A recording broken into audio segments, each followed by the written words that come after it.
A fight caught on school cameras. There was an assault. She was thrown down a flight of stairs. A mother wants to see the video. They told me that they could not release that information. What are your rights? Do you know as a parent what actually happened that day? Should you be able to see school video of your kids? Our position is that we don't disclose video. Period, the end. It's just wrong. It depends upon the circumstances. Jennifer Costa investigates Caught on Camera, Thursday on the Channel 3 News at 5:30.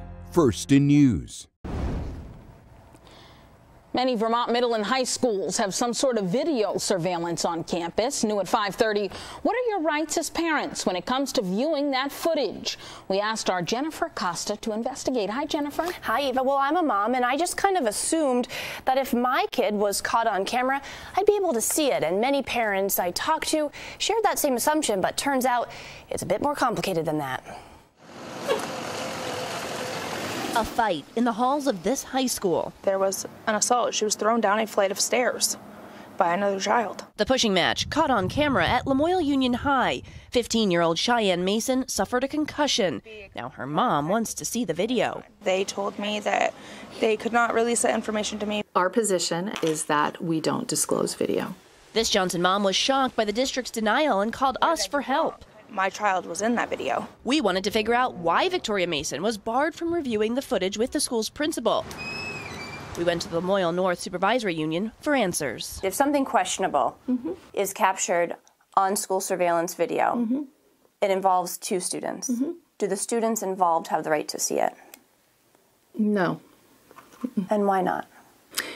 Well, because it would require releases from family members.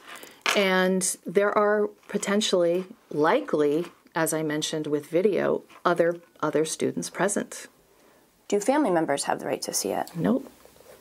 So students don't have the right to see it because it would require releases from family members, but family members don't have the right to see it either.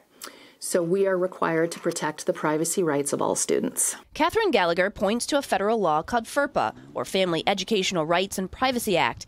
It keeps personally identifiable information in your child's education record safe from prying eyes. The superintendent tells us that's why she only allows school officials to see these recordings.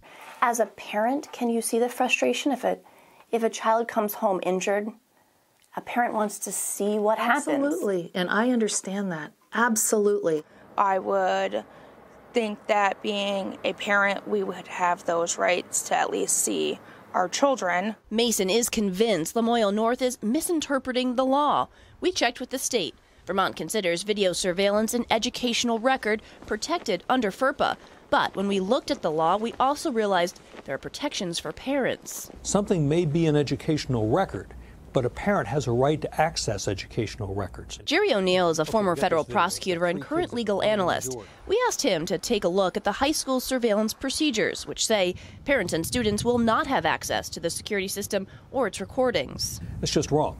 It depends upon the circumstances. If multiple kids are caught on camera, like in Cheyenne's case, the Vermont Agency of Ed tells us schools can legally share the recording with a concerned parent by redacting or blurring the identities of the other students. Parents may have to foot the bill for that. Your child alone, or your child that can be isolated, or your child with a teacher, someone else who's not a student, you get to see it. This superintendent sees it differently. We posed several scenarios, including a teacher abusing a child. Could the parent see the video in question? No. So are you telling me that the public just has to trust that the school's going to do the right thing? I believe the schools do the right thing. There's a lot of things I can't remember. We wanted to know what it would take for this district to give the Masons peace of mind. Subpoena or court order. Without the money for a lawyer, this mom says she'll never find out what really happened that day. Because they are hiding behind the confidentiality. Now, what I found really ironic is police and prosecutors have seen this footage. The sheriff tells me his resource officer at the school just gave it to him, no subpoena, which, if this is an educational record, as they've all been telling us, handing it over to anyone, including police, is not allowed. There's no exception for law enforcement, and a lawyer tells me it's just a district trying to have it both ways. Wow. All right. Thank you, Jen.